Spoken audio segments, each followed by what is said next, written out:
Well, to start, Tucson exists because of the Santa Cruz River. It used to flow all year round. So Tucson was actually full of water. That's why we're here. There's been humans here for at least 7,000 years. So there's always been humans here because of that river. But then the river disappeared. Why does disappear? Well, because there's a lot of us using that water, and the water table keeps going down. If the water table comes down, then there is no river. It's still the river, but it's underground. We don't see it. Okay. So right now, the water table is way below here. Our job as WMG is to restore the aquifer so the river can flow again.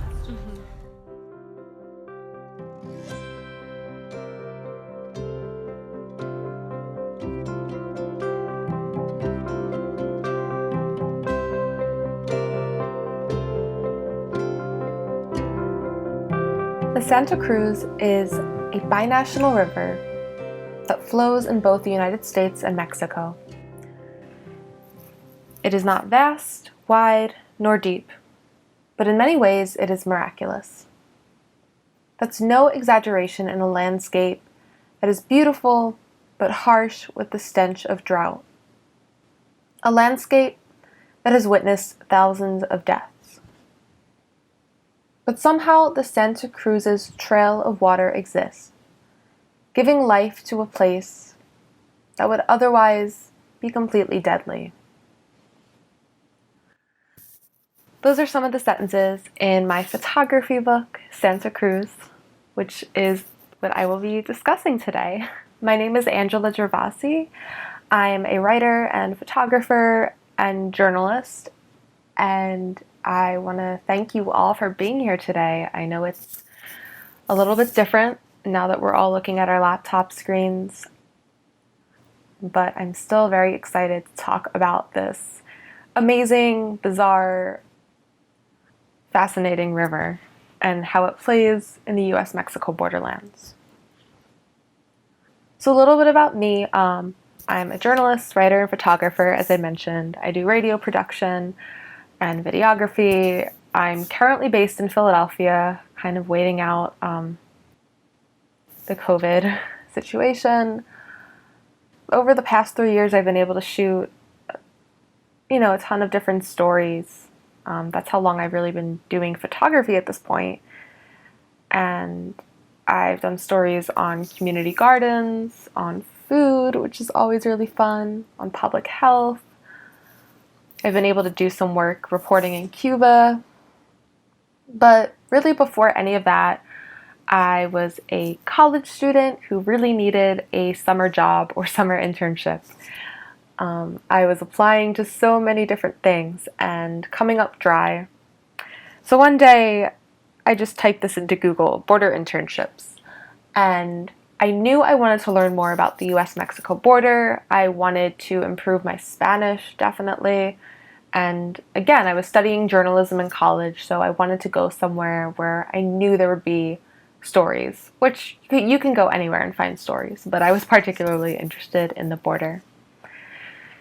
And the first or second result was the Border Community Alliance, which was, I thought it was a scam at first, honestly. It seemed too good to be true, that you could apply to this internship and spend 6 weeks living in the U.S. Mexico border region and learning about it.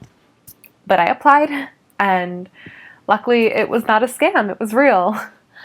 So, this is the 2017 interns, me. And, I came to Nogales, Arizona with zero expectations. I knew it would be hot, and I knew I would be learning about the border, and that was about it. So I was really blown away by the sense of community in Nogales. I was really interested in the complexity of ambos Nogales, which is, both Nogales' Nogales, USA and Nogales, Mexico. And I met so many amazing people and made some amazing friends there who are still my friends today, which is just a beautiful thing about traveling and living in different places.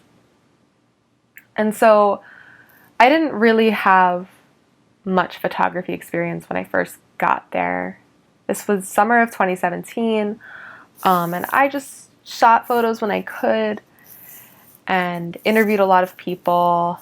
And after 6 weeks, the internship wrapped up. We all said our goodbyes, and I knew I wanted to go back. I knew 6 weeks would not be enough to learn about this region. And so I came back to Philadelphia, where I was attending college, and I was sitting in my apartment at Temple, and I got this email out of the blue from Nancy. And Nancy Valentine is this amazing woman who holds artist residencies in southern Arizona in Tubac, and she herself is a former journalist, and she's very passionate about art. So I had never met Nancy before, but she reached out to me and another artist in Nogales, Sonora, Elena Vega, who's a very, very talented artist. And she wanted to know if I could do a photography essay about the Santa Cruz River. As you may know, there has been a ton of controversy surrounding the river, as there's been contamination, there was a sewage pipe break, and of course I was really excited. I wanted any opportunity to come back to the border region, especially if I could do it on some sort of grant. So I looked up the river on Google Maps, as most people start the research, and I was kind of disappointed at first. I thought, well, you can barely, this isn't very big. You can hardly find the river on Google Maps. It's not very, vast or epic. It's not like the Colorado River or the Rio Grande. And so I started thinking to myself, like, is there even a story here? Like, it's a river, but I'm not really a nature photographer. What can I do with this project? But I went with my gut, and I came to Arizona, returned, and it turned out there was a story. There were actually many stories connected with this river. So many residents had incredible testimonies about the river. So just some quick facts. The Santa Cruz River is binational. As I mentioned, it flows in Mexico and Arizona. So, as you can see, it starts in Arizona and it does this weird little U-turn and flows back into Tucson, which is just so unique and strange, honestly. And it's been here for so long. It is basically the reason civilization ever came to southern Arizona. People have been here for at least 10,000 years and have been using these irrigation systems for centuries.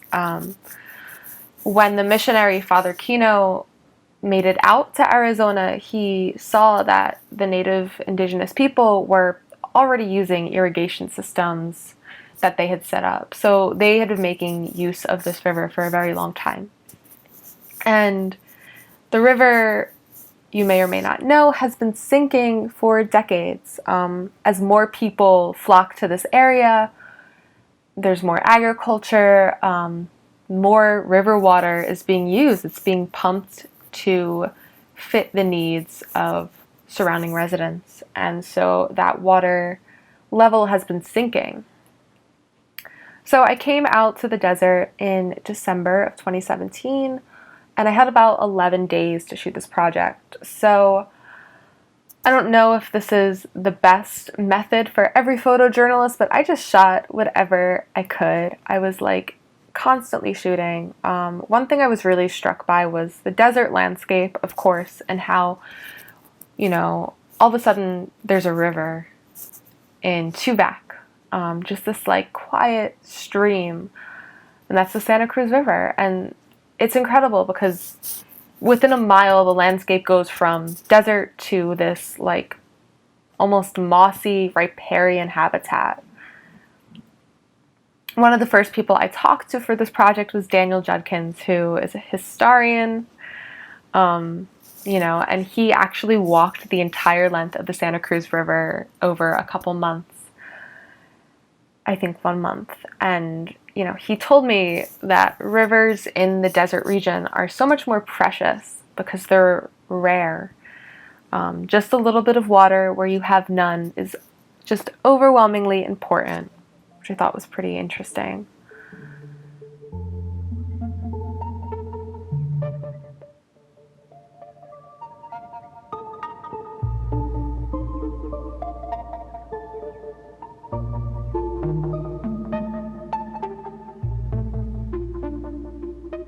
This is Lorinda Oswald. She's a rancher in Amado, and she kind of was kind enough to take me around her ranch. And this is the Santa Cruz River as well.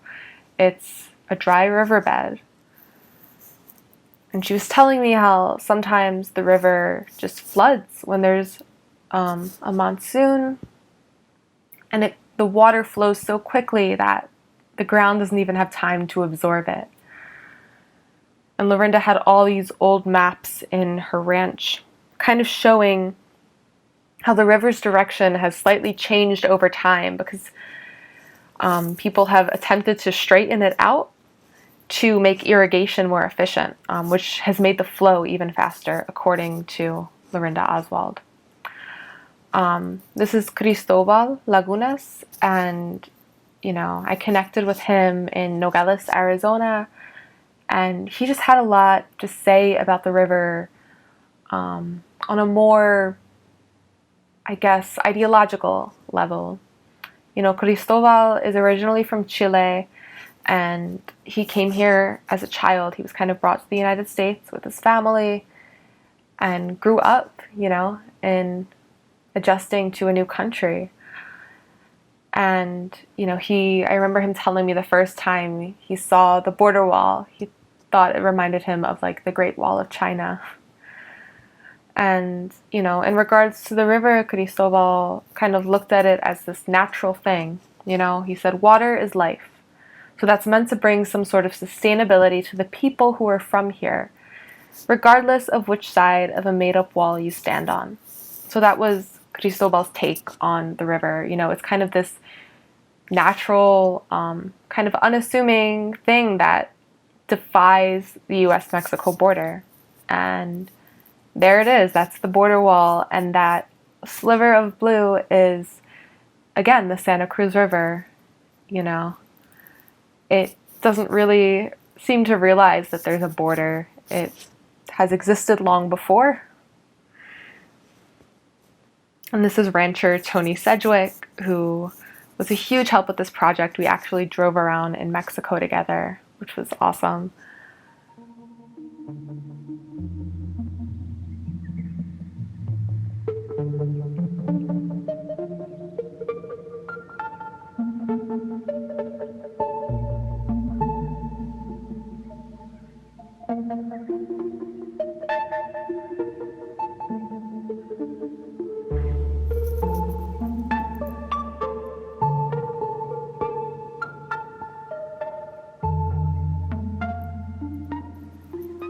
So this is Santos, a rancher on the Mexican side of the Santa Cruz River in Mascareñas, which is this really, really small community in Sonora. And we met Santos, he's a rancher who uses water from the Santa Cruz River, simple as that. And, he told us that where the river flows in Mexico, in Mascareñas, the water is very clear. It's very clean. I remember him telling us it doesn't taste like anything, which I think is a good sign for water. And, Santos was saying how he was from Michoacan originally, another state in Mexico, and how living in Sonora, he's close to his sons who live in Phoenix, Arizona. And, they're only 3 hours away from him. So I remember being really struck by that, because even when you're talking about a river, you still run into these very, cross-border relationships and connections. The border is kind of everywhere.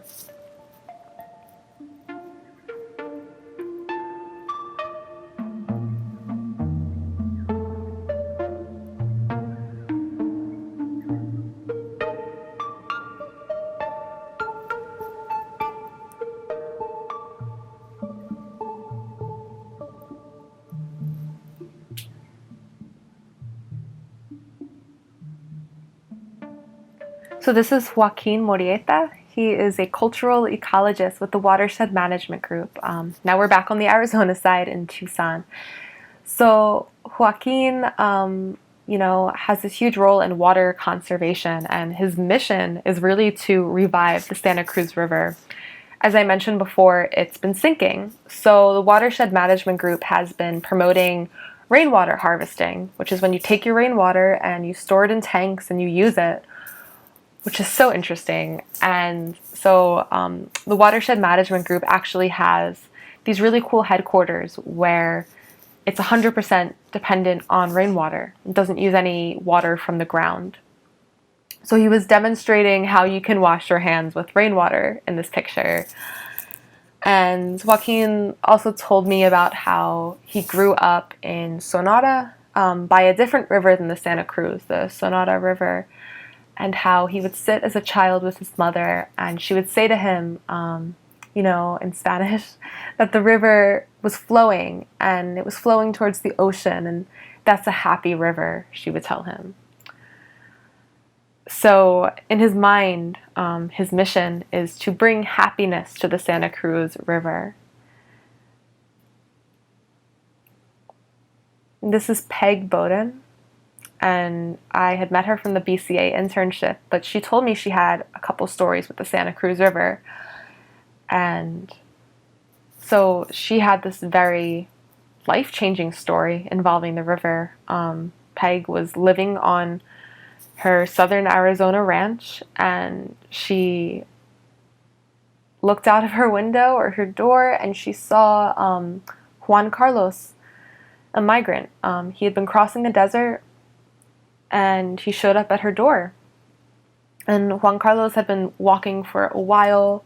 He was alone. He was really not in good shape. I mentioned in my book that he had actually resorted to drinking his own urine because that's how horrific the conditions in the desert can be.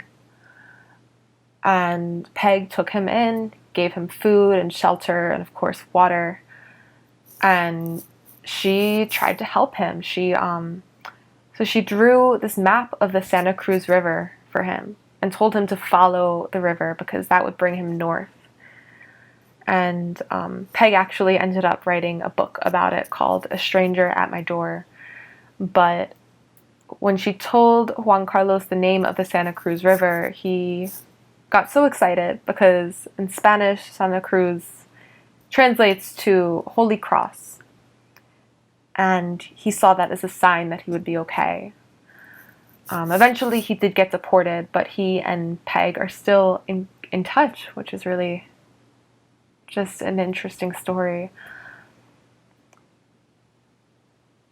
So those are a few excerpts of my book. There are a lot of other stories that I didn't mention that are in the book. I also hope to find more stories. A project like this, I don't think it's ever really over. So if anybody has a story relating to the Santa Cruz River, I would love to hear from you. I'm so interested especially in the San Javier Co-op, which is on the San Javier Reservation. A lot of people there have really pushed for the revitalization of the Santa Cruz River. And if you've been reading, maybe the Arizona Daily Star or Arizona Public Media, you might see that the river in some parts is rising. There are so many revitalization efforts happening. Some parts of the river use recycled sewage water, which has been cleaned. There's a whole part of that in my book. And then other parts of the river near the mission are, I believe, people are just getting water from a different source from the Colorado River. So it's interesting because you think of a river as this thing that will only change over centuries, but it's actually changing before our eyes, which is insane when you think about it. And so thank you for listening to my presentation. I hope to be back in the Arizona region as soon as possible. And I'm just going to close out with this quote from someone I interviewed for a different project, Scott Warren. And Scott Warren is a humanitarian aid worker who was arrested about 2.5 years ago for giving food, water, and shelter to migrants, young men crossing the Arizona desert.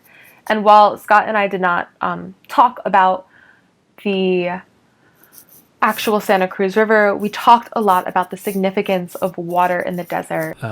This is the desert, and so water is absolutely critical and important for anybody to survive. People who have water live longer than people who don't have water in this desert. But there's also, I mean, it's so symbolic too.